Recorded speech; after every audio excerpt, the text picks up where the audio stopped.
A continuación, Psicología Ahora.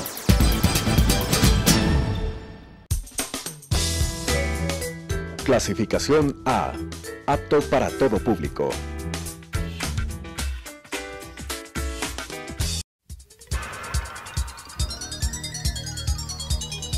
Las opiniones vertidas en este espacio por la producción y dirección del programa son de exclusiva responsabilidad de sus autores y de quienes intervienen en ellos.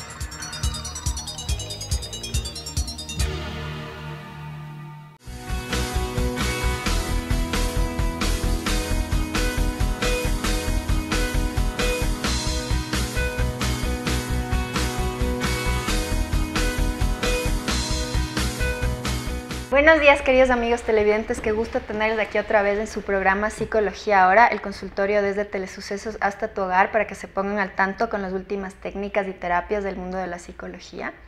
Les doy la bienvenida en este día y les recuerdo que el programa pasa los días martes a las 10:30 y el reprise es el sábado a las 12:30.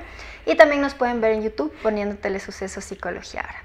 Estamos hoy día con el doctor Aníbal Riofrío, él es neuropsiquiatra y también tiene un máster en neurociencias y que lo sacó en la Universidad de Suecia, es catedrático y también ha hecho otros cursos en España. Y aparte es director de un centro nuevo que se llama Terra Viva. Terra Alegre. Terra Alegre, que está espectacular, es un espacio para la sanación mental que le recomiendo muchísimo. Qué gusto tenerte aquí, doctor. Muy buenos días. Buenos días, Adriana. Vamos a hablar hoy día de la esquizofrenia, qué significa, cuáles son los tipos de esquizofrenia y qué podemos hacer si nos encontramos frente a una situación como esta. Bueno, gracias por la invitación. Creo que hace 20 años nos conocimos y no nos hemos visto en todo ese tiempo, así que es un gusto compartir el set. Bueno, hablar de esquizofrenia es hablar una de las peores enfermedades en lo que se refiere a la psiquiatría y a la salud mental. Lamentablemente es una enfermedad que hasta el momento no existe una cura. Es una enfermedad que necesita ser medicada durante toda la vida de la persona y peor aún que un diagnóstico real de esquizofrenia marca la vida de esa persona de por vida y marca también la vida de las personas que están cerca de él o de ella, de sus padres o de su esposa, de sus hijos, etc. Entonces, realmente es una enfermedad devastadora. Estábamos conversando un poquito tras cámaras que a veces hay pacientes, a mí me ha pasado, que vienen a la consulta y les han dado varios diagnósticos, ¿no? De repente unos dicen, fui donde un doctor y me dijeron que tenía trastorno límite. Fui donde otro doctor y me dijeron que tenía trastorno bipolar. Fui donde otro doctor y me dijo que tenía esquizofrenia, ¿no? ¿Qué pasa en esos casos cuando es complicado poder dar un nombre a la enfermedad? ¿Por qué a veces se da estas confusiones? Dar un diagnóstico de esquizofrenia es muy delicado.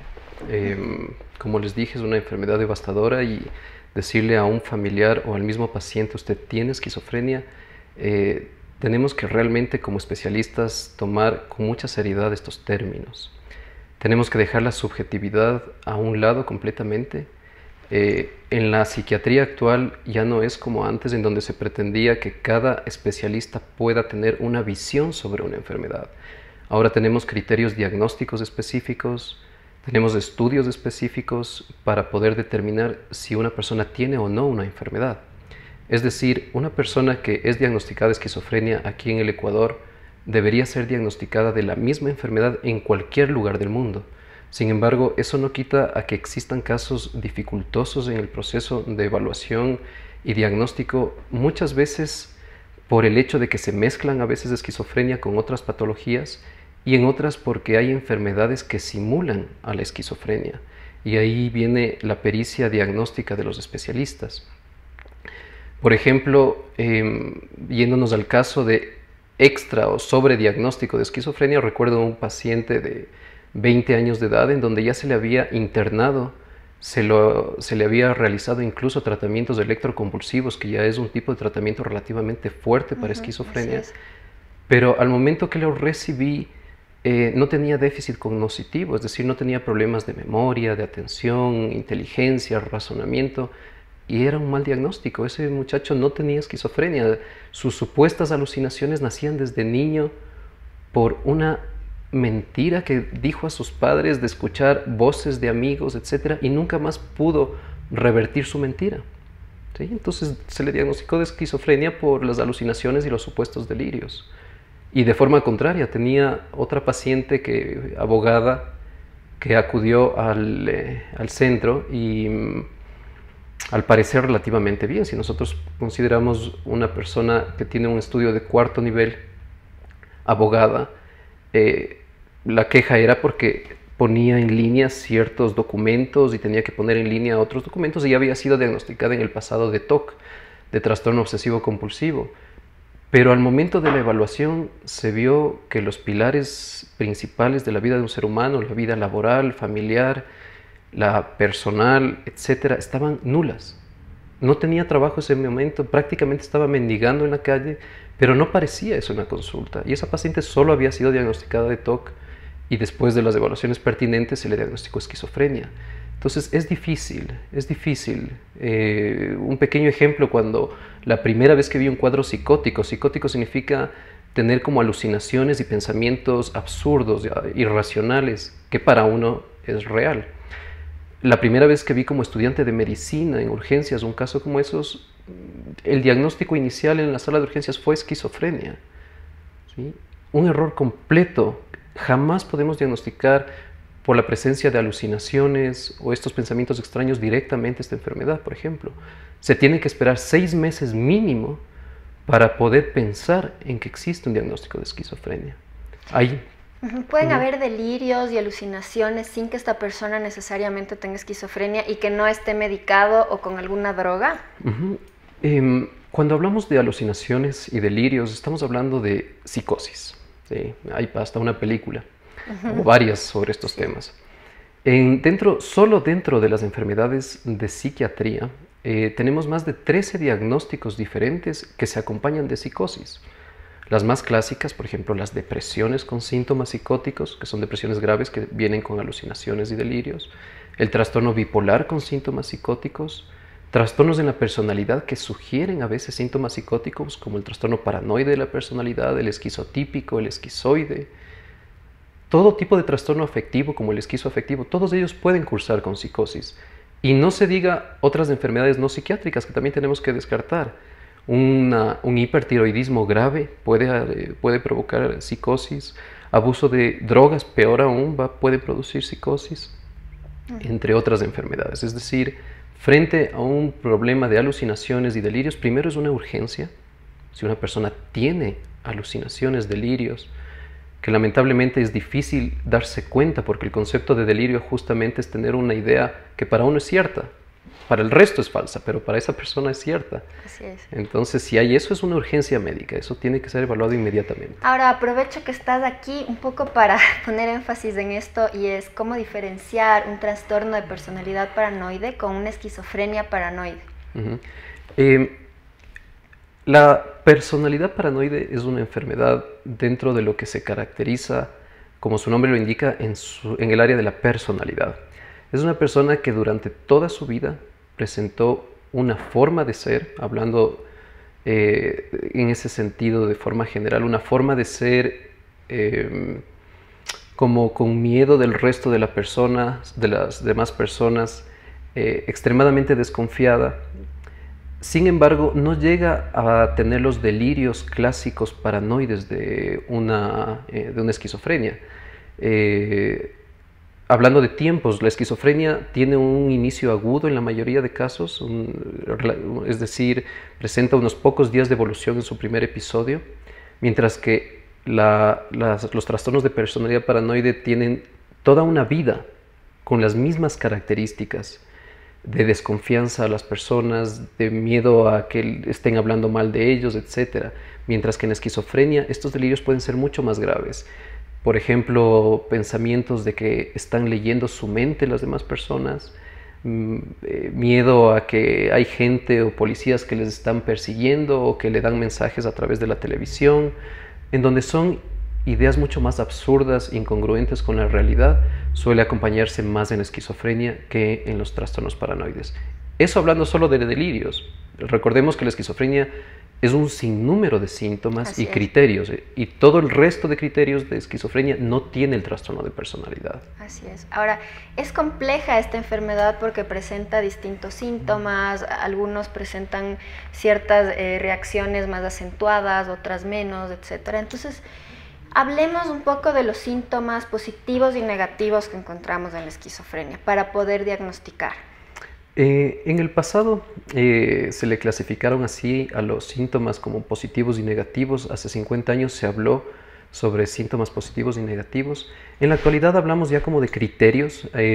Los síntomas positivos son los muy activos, son presencia de síntomas que no tenía antes, eso se llama síntomas positivos, y síntomas negativos significa pérdida de funciones de lo que uno tiene normalmente. Eso se llama síntomas negativos. Es decir, alucinaciones, por ejemplo, es un síntoma positivo, porque antes no teníamos y aparece este síntoma. Un síntoma negativo es la apatía, significa que uno no tiene deseos para hacer las cosas. Mientras antes tenías deseo, ahora pierdes el deseo para hacer las cosas, eso es un síntoma negativo. Hay que identificar algo que en la nueva clasificación en el DSM-5, a diferencia del DSM-4TR que teníamos antes, se toma en cuenta, por suerte, ya todos los síntomas cognitivos.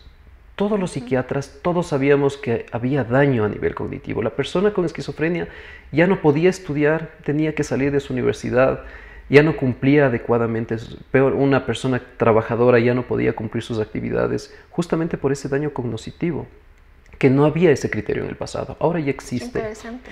Ahora ya existe ese criterio que forma parte de un diagnóstico diferencial con la gran mayoría de otras enfermedades. Por ejemplo, los síntomas depresivos con síntomas psicóticos, una vez tratados, vuelven completamente a la normalidad. Una esquizofrenia, por más que sea bien tratado, jamás vuelve a la normalidad. Jamás vuelve a ser la persona que era antes de su primer debut en esquizofrenia. Sí. Interesante, muy buena explicación. Es bueno que seas profesor, entonces explicas muy claro. Hablemos ahora de los tipos de esquizofrenia. Asimismo, en el DSM-4TR, es decir, en las clasificaciones anteriores, se hablaban de 5 tipos de esquizofrenia de base: la paranoide, que era la más frecuente, teníamos la hebefrénica, que era una esquizofrenia completamente desorganizada, en donde el paciente hablaba incoherencias al máximo, etc. Teníamos la catatónica, que, como su nombre lo indica, se enfoca a problemas catatónicos musculares, como que no se movía, se quedaba en una sola posición. Y teníamos la esquizofrenia simple, en donde son las clásicas esquizofrenias muy leves, pero de mal pronóstico. Son las que se mantienen y no dan buenos resultados los fármacos. No sé si has visto a algunos mendigos muy sucios en la calle, con rastas, completamente desfachados en su higiene y en su vestimenta. Así es. Esos mendigos en realidad no son los mendigos clásicos, esos son justamente esquizofrenias simples, en donde probablemente su familia ya no pudo cuidarlo y pasó a estar en la calle. Y a veces se ve que hay samaritanos que dicen: no, a esta persona tengo que salvarle de alguna forma, y he sabido muchos casos que les llevan a su casa, le cortan el cabello, le bañan, le dan de comer y piensan que tal vez ya va a mejorar, pero después de unos pocos meses que vuelve a crecer su cabello, vuelve al mismo estado, porque esa persona tiene una enfermedad que le llevó a ese estado de mendicidad. Entonces esa es la esquizofrenia simple. Y tenemos la última, que se llama residual. Sin embargo, en la actualidad ya no hay esa clasificación. Ahora se llama simplemente esquizofrenia con síntomas catatónicos, con síntomas desorganizados, es decir, se le suma de esa forma. La razón de esto se da a que la esquizofrenia paranoide puede tener síntomas catatónicos, la esquizofrenia residual puede tener síntomas paranoides, entonces se entremezclan mucho los síntomas para clasificarlas como tal. Entonces ahora se habla simplemente de una esquizofrenia. Perfecto. Para poderle catalogar como esquizofrenia, ¿necesariamente tienen que haber alucinaciones? Existen los criterios principales. Puede existir o no alucinaciones, pero debe existir por lo menos alucinaciones o delirios. Se puede decir que prácticamente todos los pacientes con esquizofrenia van a atravesar en algún momento de su vida esquizofrenia más delirios, que son los criterios principales para el diagnóstico. Por ejemplo, si lo que sí es algo que me llama la atención es que se necesita solo un tipo de alucinación doble en que las voces, por ejemplo, hablen entre sí mismo, es decir, dos voces diferentes que hablen entre sí mismo. Solo esa característica ya es suficiente para diagnosticar esquizofrenia. Entonces, las alucinaciones son parte importante en el proceso diagnóstico. Es complicado. Ahora, doctor, para el tratamiento, ¿qué se recomendaría? ¿Qué medicamentos se están usando actualmente? ¿Qué tanto funcionan? El tratamiento es indispensable, es una urgencia médica las alucinaciones y la psicosis. Tenemos que entender que psicosis es sinónimo a toxicidad cerebral.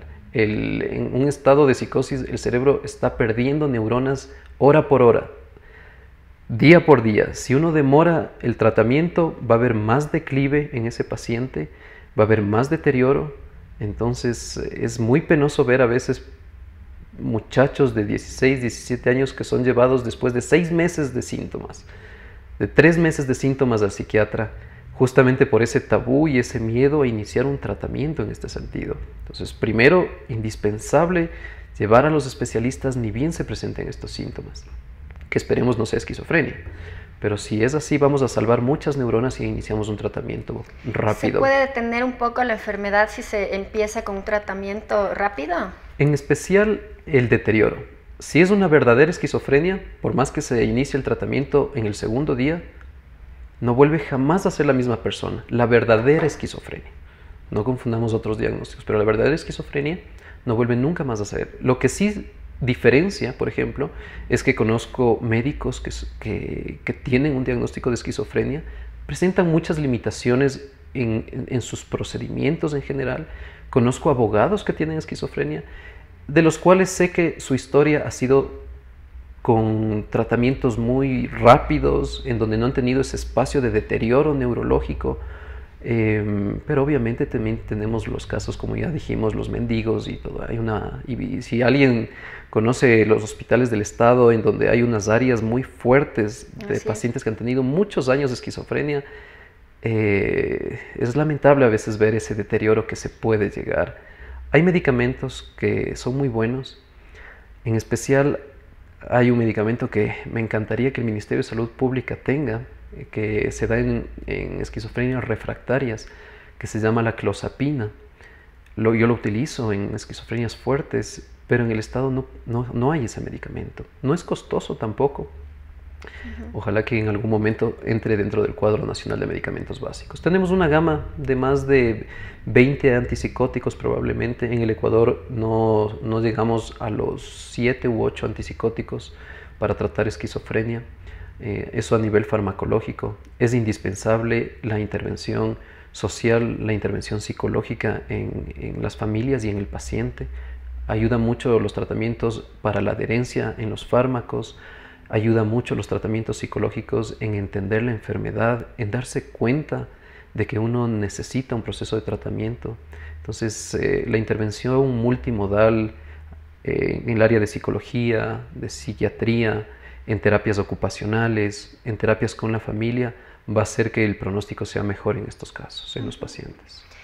Un paciente que toma los medicamentos, tiene el tratamiento, ¿es posible que pueda otra vez incluirse en la sociedad, tener un trabajo, una actividad? Depende de dos factores. Uno, la gravedad de la esquizofrenia. A pesar de que es una sola enfermedad, hay variables y esto depende más desde el punto de vista genético. Es una enfermedad genética. La persona que desarrolla esquizofrenia nació con una predisposición para desarrollar esquizofrenia. Esto no se puede todavía lamentablemente determinar el riesgo que una persona pueda tener o no para desarrollar esquizofrenia. Lo que sí se sabe es que puede haber un riesgo extremadamente alto, es decir, es del 100%. Hay personas que nacen con una genética de 100%. Hubo un estudio metaanalítico reciente, reciente hace 3 años, que estudiaron los genes de esquizofrenia y vieron que hay un patrón familiar que la persona haga lo que haga, va a desarrollar esquizofrenia. Hay otras personas que nacen con un porcentaje de riesgo más bajo, que si se tiene cierto cuidado, no va a desarrollar esquizofrenia. Entonces, sí, es indispensable los procesos de tratamiento y puede reinsertarse, por supuesto. Si tiene un buen tratamiento, tiene una esquizofrenia leve, podrá reinsertarse. No al 100%, recuerde, no al 100%, pero podrá reinsertarse. ¿Los síntomas con el medicamento son controlados, los positivos? Siempre, justo hablando de los positivos y negativos, se ha tenido una lucha durante los últimos años para encontrar medicamentos para los síntomas negativos. Se ha tenido hace muchos años, hace más de 60 años, tenemos tratamientos para síntomas positivos, es decir, las alucinaciones, algunos tipos de delirios, pero no para síntomas negativos, es decir, para esa apatía, para ese negativismo que sufren los pacientes, el deterioro cognitivo. En la actualidad ya existen algunos tipos de tratamientos para el área de síntomas negativos. Dentro de ellos está la clozapina, uno de los que ayuda, que es algo antiguo. Hay otro medicamento que se lo utiliza hace más o menos unos 3 años igualmente, que no tenemos aquí en el Ecuador, que se llama la cariprazina, se lo utiliza en Estados Unidos y en los países desarrollados, que también ayuda para los síntomas negativos. Hay un nuevo tratamiento que se denomina el brexpiprazol, todo hablando con nombres genéricos, ningún nombre comercial, que también ayuda para los síntomas negativos. De estos en el Ecuador solo tenemos la clozapina. Los otros dos que son mejores para estos síntomas no hay. Pero como en todo, en la medicina, en 2019, julio, salió un metaanálisis de ver si estos medicamentos funcionan o no. Entonces hay variables, en algunos sí, en algunos no, para síntomas negativos. Qué interesante. ¿Y con la clozapina se ha visto mejora? Se están más animados, más sociables, con mejor ánimo. Sí, o sea, la clozapina es un medicamento excelente. Mientras falla los clásicos, olanzapina, quetiapina, risperidona, uno pone clozapina y de repente ve cambios tremendos en los pacientes. Entonces es muy interesante el uso. Se le tiene un poco de miedo a este medicamento por el hecho de que uno de los efectos colaterales es algo que se denomina la agranulocitosis y puede ser mortal. Pero estamos hablando de un porcentaje tan bajo y con un beneficio tan alto a nivel sintomatológico en esquizofrenia, que si se tiene un cuidado adecuado y se le utiliza bajo protocolos estandarizados, este medicamento es excelente. Excelente. Qué buena noticia, ¿no? Porque en realidad es un grupo de la población que sufre bastante, la familia sufre bastante, entonces es bueno saber que cada vez la ciencia va avanzando y que hay mejores apoyos. Bueno, te agradezco mucho por el tiempo, ya me dicen que se ha acabado. Si puedes dejar tu número de contacto para que las personas se comuniquen contigo. El doctor Aníbal tiene un centro psiquiátrico justamente para tratar estos temas. Con mucho gusto, estamos para ayudar a la población, esperemos que haya podido llegar de alguna forma a la sociedad. ¿Cuál es tu número de teléfono? Pueden chequear en la página web, que es www.terralegre.com, una sola palabra. Ahí van a encontrar información de todos los contactos de secretaría, recepción. Es un grupo general de salud mental, de neuropsiquiatría, psicología, neuropsicología, etc. Ahí están todos los números. Bueno, te agradezco muchísimo, queridos televidentes. Espero les haya gustado el programa del día de hoy. Nos vemos la próxima semana con más de Psicología Ahora. Que tengan un buen día.